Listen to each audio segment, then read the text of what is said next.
One in a number of regulatory battles that big technology companies certainly are faced with. FTC, for example, Amazon and Meta, DOJ and Google, or against Google. One mega cap, though, that at least right now has seemed to dodge some scrutiny, Microsoft. Deirdre Bosa digs into that for today's Tech Check. Dee.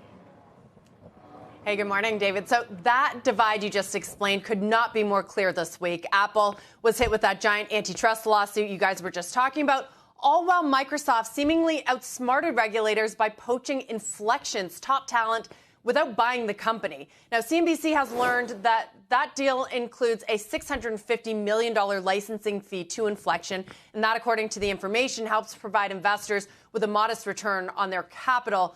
Of course, there's also Microsoft's cumulative $13 billion investment into OpenAI. Satya Nadella telling board members back in November, quote, if OpenAI disappeared tomorrow, we have all the IP rights and all the capability. We have the people, he says. We have the compute. We have the data. We have everything. We are below them, above them, and around them. Quite the deal. Now, regulators have indicated that they are looking into it, but it's not nearly far along as the other lawsuits that you mentioned against the other mega caps. And so the others, they're not being nearly as bold as Nadella. Whether they can't or whether they won't, that's still an open question. Regulators, they're already scrutinizing their businesses, and in Google's case, it's past a decade of acquisitions to reach the dominance they now have in search. Microsoft also has more experience battling regulators that could be giving it an edge in this new era. Their secret weapon, Brad Smith, he played a significant role in the antitrust battles of the late 90s and early 2000s. Alphabet is trying to make Ruth Porat that person for them, announcing last July that she would move into a similar president role, communicating more with Washington. But it's been nearly 8 months. She is still in the CFO role.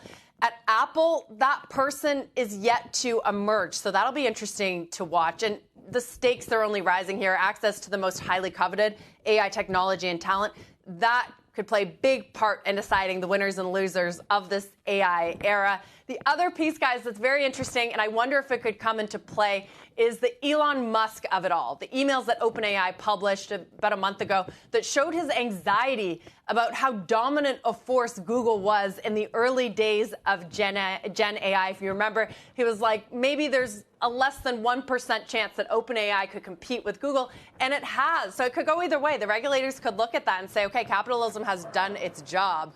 OpenAI has become a force, or they can just show how Google's able to reach this dominance with their distribution, their reach. Yeah, I mean, which also puts into perspective the news earlier this week that we've yet to see any announcement on about Gemini being used by Apple, potentially as its AI platform on the generative AI platform on the iPhone. It's funny, Dee, just to get back to Alphabet, because we've had the conversation, I thought a very good one, and you've been reporting on it, the sort of question as to their monopoly in search at Alphabet and whether it was under siege, although I did note the stock has had a very good week, has Alphabet shares, including even today, as people seem to be sort of continuing to debate that, but wondering, to your point, whether they will actually ultimately prove that they can compete when it comes to this new world.